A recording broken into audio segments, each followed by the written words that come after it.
Have you ever walked into a place and felt like you accidentally time traveled into the future?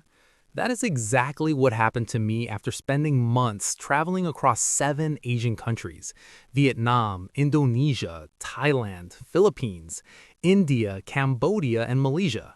I ate street food in chaotic night markets, got lost in ancient temples, navigated crowded trains, and bargained in local bazaars.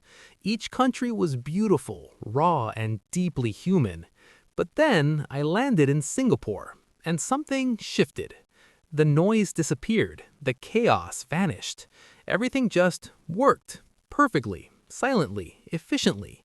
It was like someone had taken all the best ideas from the future and quietly built a city around them, while the rest of the world was still figuring things out.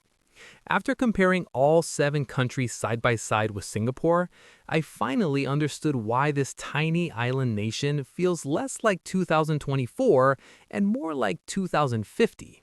Let me break it down into 10 powerful reasons that will completely change how you see Singapore.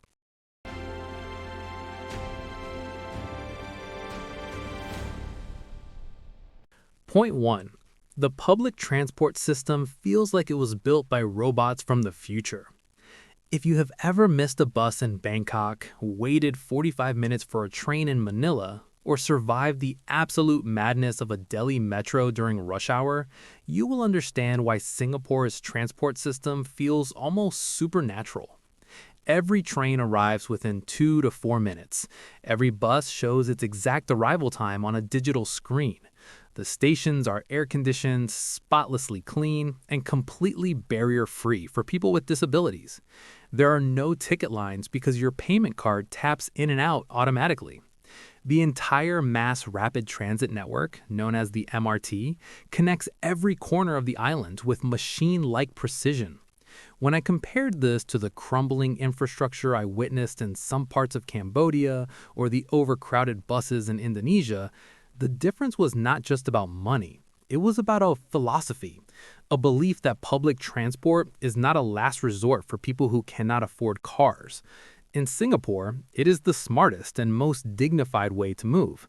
That mindset alone puts Singapore decades ahead. Point 2. Cleanliness is not just a habit, it is engineered into the city.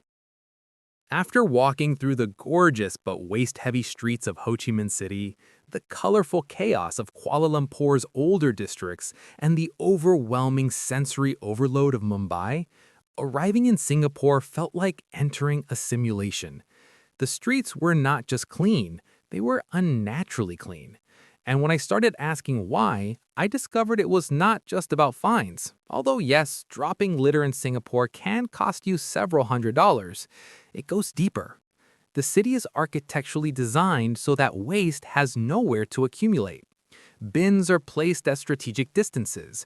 Hawker centers have dedicated cleaning crews working in rotations.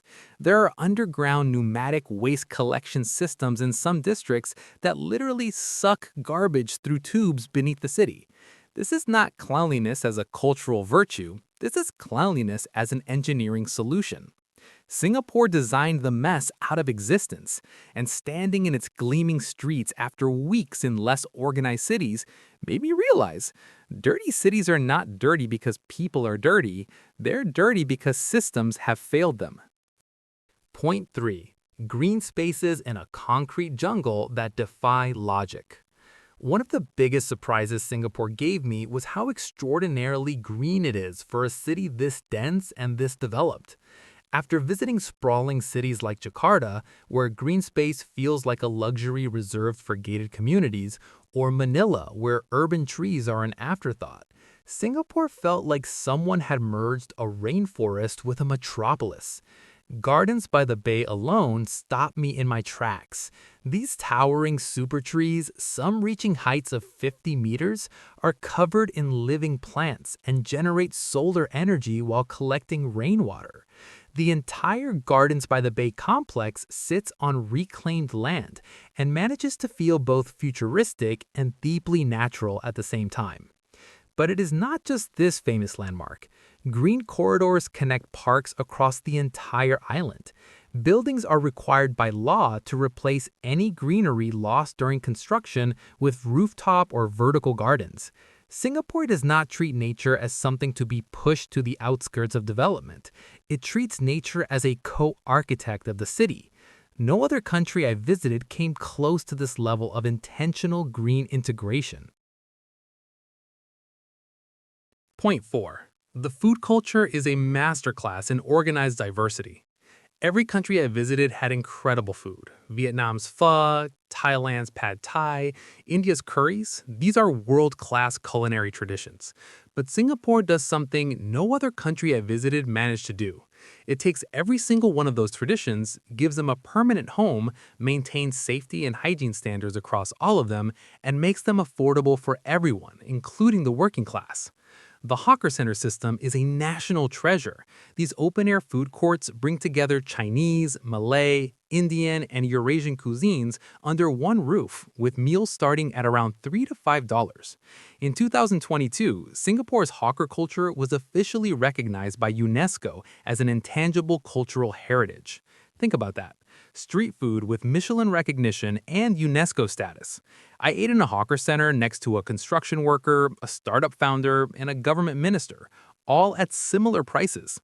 Food in Singapore is not divided by class. It is a shared public experience. That radical equality at the dinner table is something I did not find anywhere else in my journey.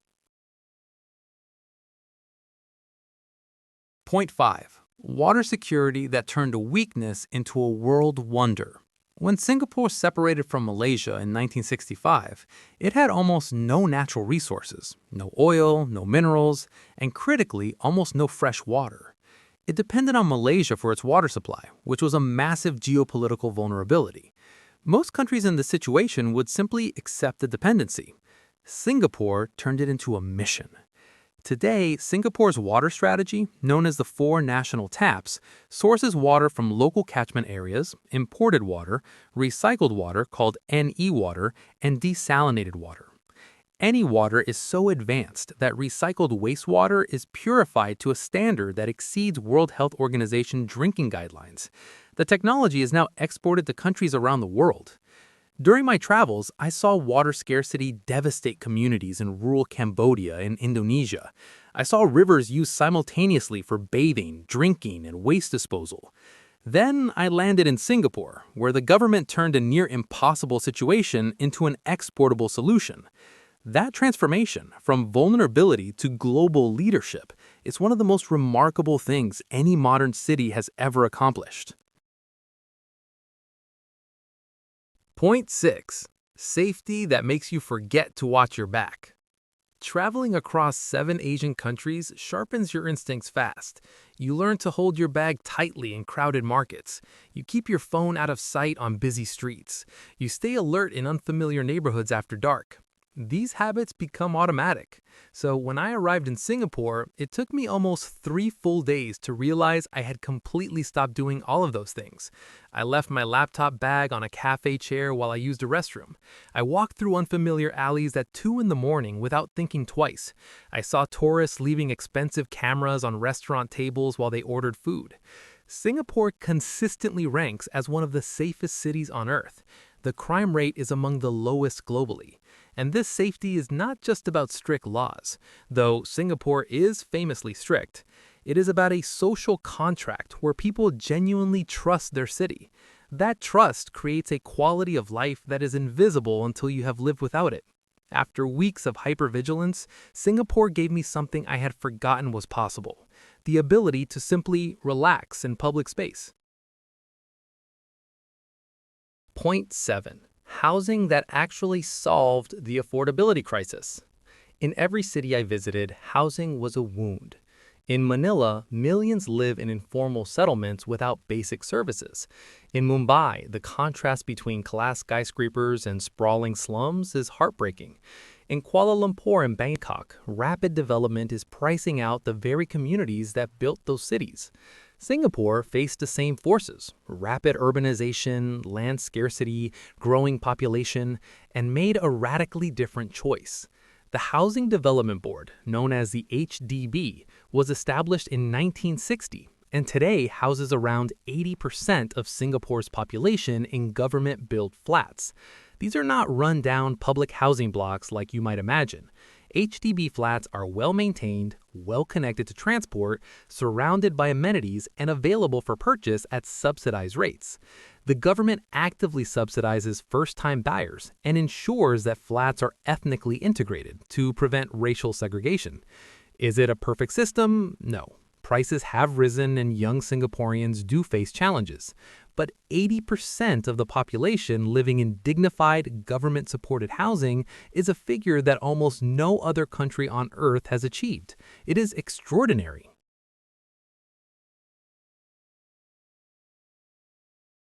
Point 8. Education that is treated like national infrastructure. When I spoke to locals in the Philippines about education, the conversation quickly turned to underpaid teachers, overcrowded classrooms, and a system stretched beyond its limits. In rural Cambodia, I met children walking over an hour each way to reach a school with no electricity.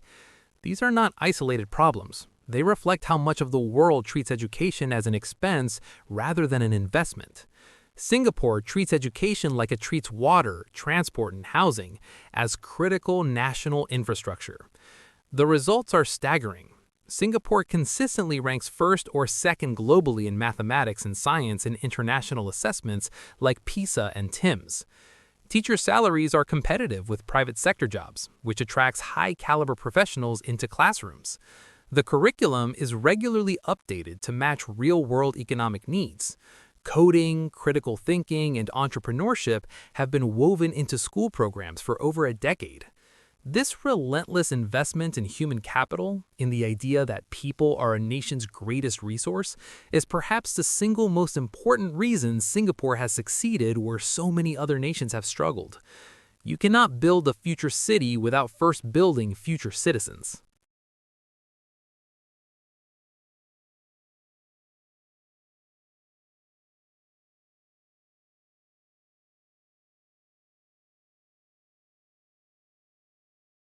Point 9. A government that plans in decades, not election cycles. One of the most consistent patterns I noticed traveling through Southeast and South Asia was the damage done by short-term political thinking. Infrastructure projects abandoned after elections. Urban planning reversed by new administrations. Policies designed to win votes rather than solve problems. Singapore operates on a fundamentally different political timeline. The People's Action Party has governed since independence, which raises legitimate questions about democratic pluralism, questions worth asking. But what this political continuity has produced is a government capable of making 50-year decisions. The land reclamation projects that expanded Singapore's physical size took generations to plan and execute. The water security strategy unfolded over 5 decades. The transformation from a developing port city into a global financial and technological hub was the result of consistent, long-horizon planning that no 4-year election cycle could have produced.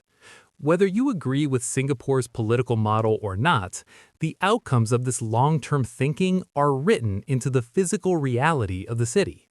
When you walk its streets, you are walking inside a vision that someone had in 1965 and quietly, relentlessly built for the next 60 years.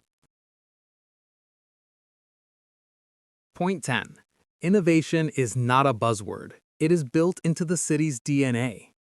Every country I visited talked about innovation. Startup ecosystems in Bangalore, tech hubs in Kuala Lumpur, fintech ambitions in Bangkok. But in most of these places, innovation happens in isolated pockets, shiny buildings surrounded by systems that have not changed in decades. In Singapore, innovation is systemic. It is embedded in the infrastructure itself. Changi Airport, consistently voted the world's best airport, is not just a transport hub. It is a statement of what is possible when you refuse to accept the ordinary. Smart Nation is Singapore's government-wide initiative to digitize public services, deploy sensors across the city to monitor everything from dengue mosquito populations to traffic flow, and use data to make the city more responsive and efficient in real time. Driverless buses are already operating on selected routes. Robots deliver food in some residential areas. The government runs open innovation challenges, inviting startups to solve real city problems with real government contracts on the line. This is not innovation for press releases. This is a city using technology to continuously upgrade itself. After 7 countries, Singapore was the only place where I felt the city itself was learning.